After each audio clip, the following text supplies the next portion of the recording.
Let's start with the bad and slowly work our way towards the stuff of nightmares. Number 10. The Rat Dungeon. If you were alive in London, England during the medieval period, you would have definitely heard about the Rat Dungeon, since this punishment struck paralyzing fear into the hearts of even the most hardened criminals. This was a cell that was located at the bottom of the London Tower, where prisoners were shackled and chained in complete darkness. But here's the thing, the dungeon was connected to the nearby river and just below the river's waterline, so that when the water levels rose, all the rats that lived along the riverbed would be pushed out of their shelters and forced to swim downstream. This would of course lead the hungry and angry rats towards the entrance of the dungeon, where they would then come face to face with the prisoner. But to the unlucky prisoner, he never actually saw anything, and all he would hear were the soft scurries of the rats' feet entering the dungeon. And in a matter of minutes, these soft noises were in the hundreds and all around him. These angry and aggressive rats would then begin to take small bites from the prisoner, who had no way of defending himself. Now he might be able to shake the rats off for a few hours, but eventually the prisoner would pass out from pure exhaustion. And while he slept, the rats would continue to take bites from his flesh. Eventually, when he would wake up, he would discover hundreds of bites throughout his entire body.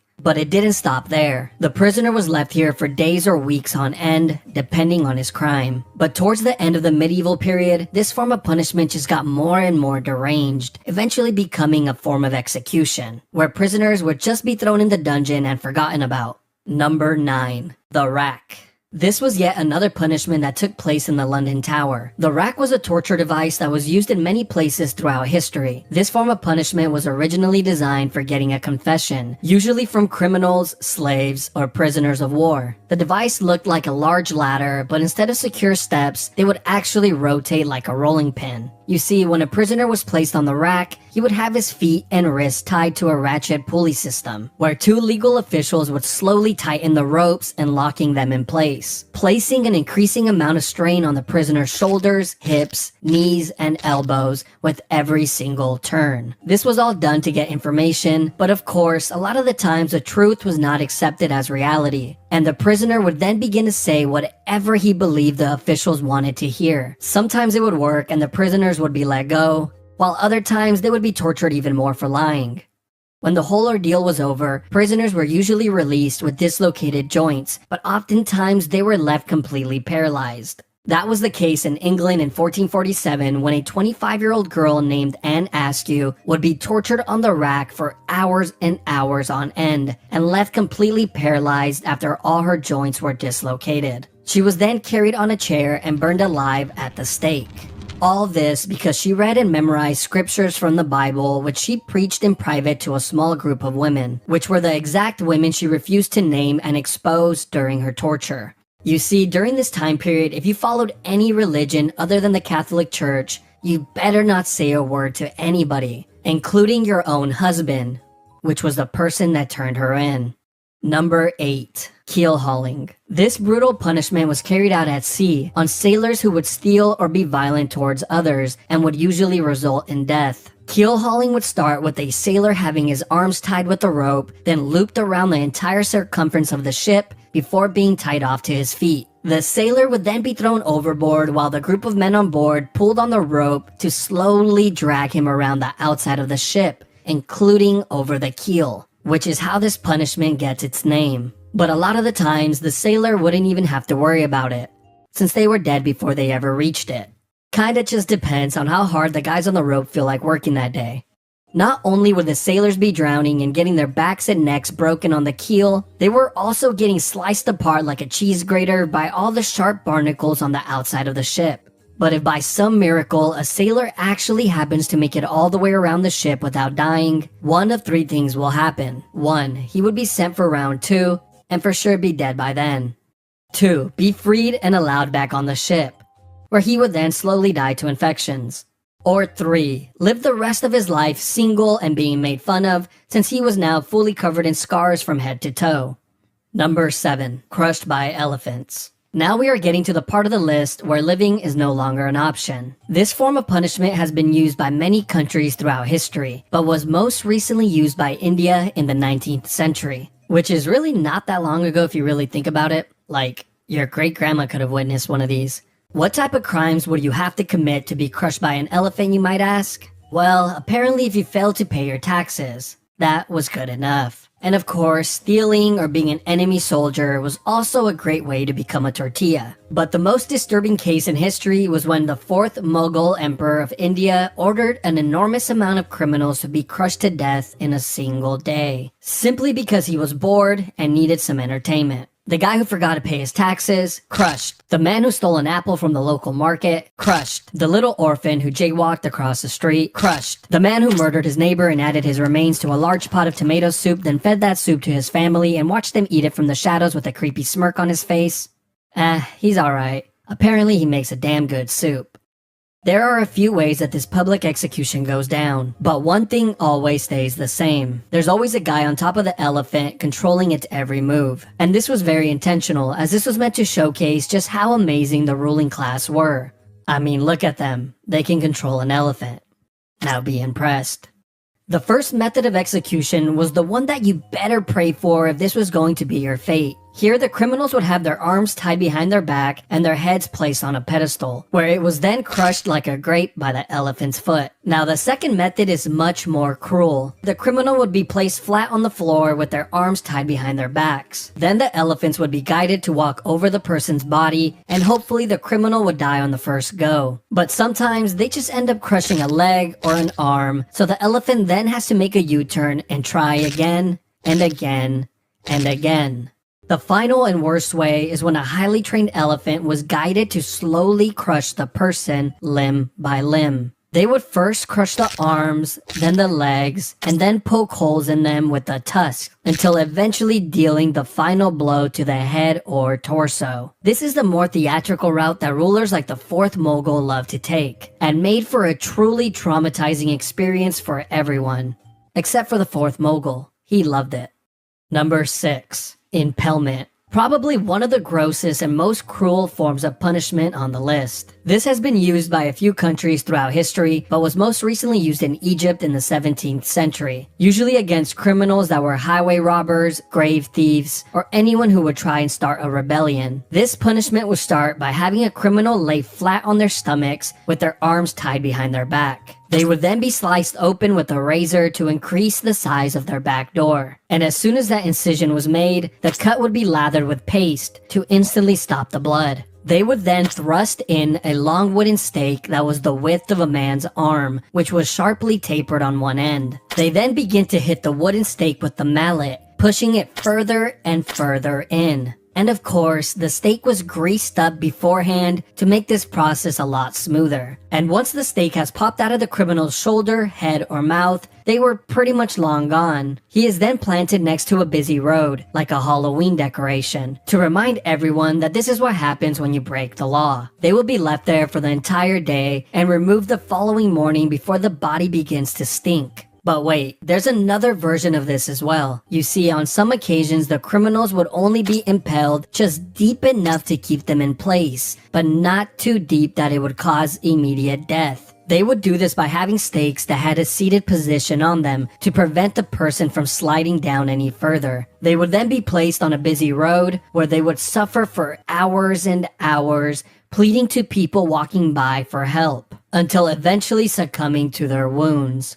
Number 5. Poena Culae. Poena Culae is Latin for penalty of the sack. And that's exactly what it was, just a lot more terrifying and cruel. This was an exclusive punishment for anyone that would murder their own family members. This was first seen in the 2nd century in Rome, but would later be used by the Germans in the 18th century. This all begins with a convicted murderer being placed inside a thick leather bag. But just to make sure the man isn't lonely, they would then add a dog, a rooster, a viper, and a monkey. I don't know what these animals did to deserve this, but hey, at least the evil family murderer doesn't die alone. Once all the animals are added inside the bag, it is then sewn shut, creating an almost airtight seal. Now you would think this would be horrible enough, but no, this is just the beginning. Because as soon as the bag is sewn shut, it is then tossed into the ocean. But don't worry, later on, these murderers would be given the option to either be placed inside the leather bag or be sent to perform at the Colosseum, where they can perform the act of being mauled to death in front of all of their loved ones and peers. You know, at least they had the option. Number 4. Rats. This is one of the most sick punishments in all of human history, and it involves the use of rats. I will cover 2 of them here as they are very similar. The first use of this form of punishment dates back to 1568 during the 80 Years' War. A Dutch leader named Diederik Sonoy would often use this method of punishment, which involved placing a rat inside of a clay bowl, then placing it topside down on a prisoner's stomach, chest, face, or groin. Then the back of the bowl would be heated with either a torch or some coals, causing the rat to go into a full-on panic, trying to escape from the heat. And its only way out was to burrow into the human. Once inside, it would continue to chew and tear apart whatever was in its way, desperately searching for a way out. Eventually, the rat finds its way out of the maze and survives. The same could not be said for the prisoner.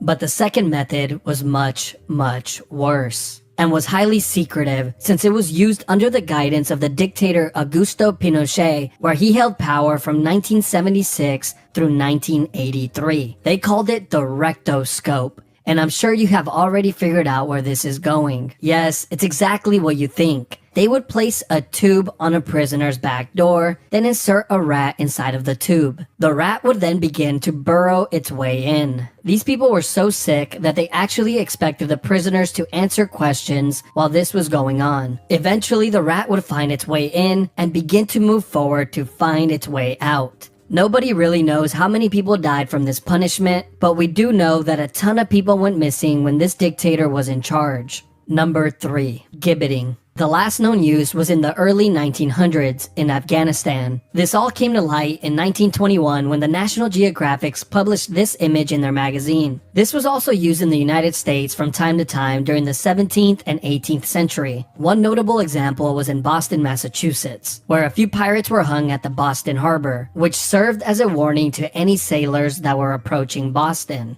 Now let's talk about England, since they love this form of punishment so much. In England, this was used on traitors, murderers, pirates, and thieves. But after the year 1752, the Murder Act was passed, which required that all convicted murderers must be put to death by being publicly dissected or by gibbeting of some sort. And over 134 confirmed people met this fate. The most common form of gibbeting were actually cages, and they looked like this. It was an all-steel cage that was shaped tightly to the form of a human body, which was so tight that it would not allow the person inside to move. They were then hung 30 feet or more off the floor, usually on a public road or waterhole, to ensure that the most amount of people could witness this monstrosity. But I can only assume this was more annoying than anything, since every time you get thirsty and needed to fill up your container of water, you would have to deal with the dying man begging you for a sip.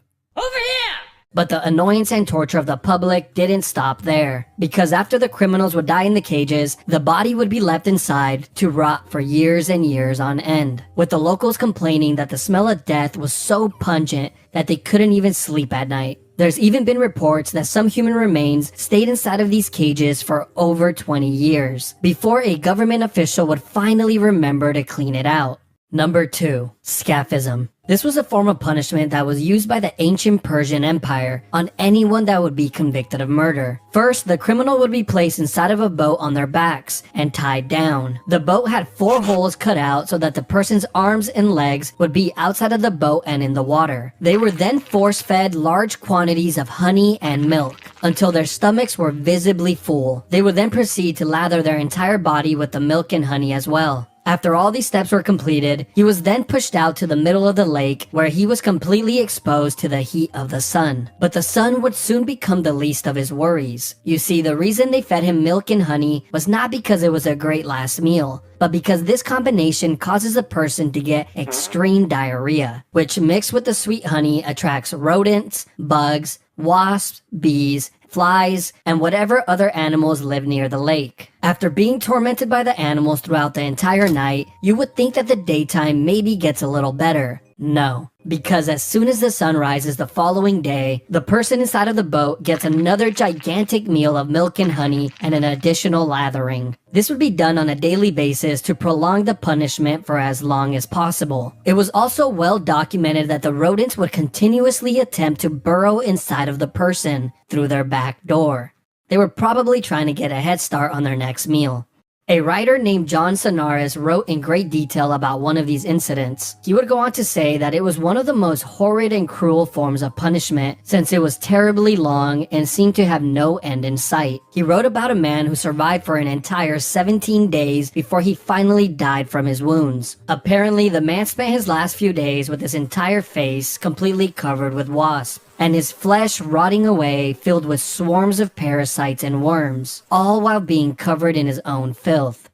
Number 1. The oubliette. Oubliette simply means to forget in French. This was a punishment that was used in many places throughout history, including in the London Tower, which had a small and confined room called Little Ease. Not only was this room pitch black, it was also so small that prisoners could not sit, stand, or lay down while inside it, and they would be left in this uncomfortable position for days on end. One of the most famous oubliettes is not the one in the London Tower, but in the neighboring district of Warwick, inside of Warwick Castle. Here, deep underground in the castle's dungeons, is a very small and narrow cell, completely made of stone, which has a metal door to close it shut. Prisoners were tossed inside of the cell and forgotten about, as the name implies. The prisoner would just have to sit there and wait for their inevitable death, which usually came in a few days from dehydration or starvation. Now, of course, this would be the best case scenario, because in reality, most of the time there would already be a rotting corpse inside of the cell to keep the new prisoner company. The previous occupier of the cell would serve as a daily reminder of his upcoming fate. But that's not the only companions that he will have, since the underground dungeons are completely infested with rats that have developed a taste for human flesh. But wait, there's more. These oubliettes existed in many of the castles throughout Europe, and in recent times they have actually discovered these dungeons with dozens, if not hundreds, of human remains inside of it, as proof that they were hardly ever cleaned. Like in Leap Castle of Ireland, where in 1900 during the castle's renovation, a worker found a small opening behind a wall inside of the chapel. This hole had an 8-foot drop that led to a large oubliette, and what the worker found inside shocked him, since it was filled with so many skeletons that they needed multiple cartloads to clear it all out.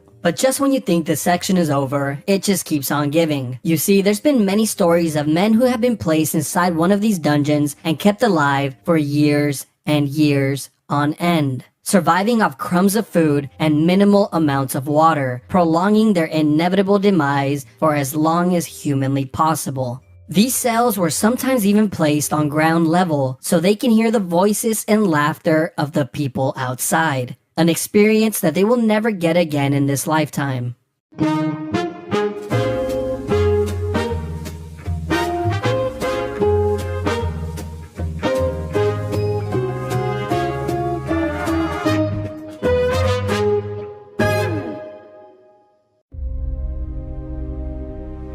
Welcome to another Mystery Minute.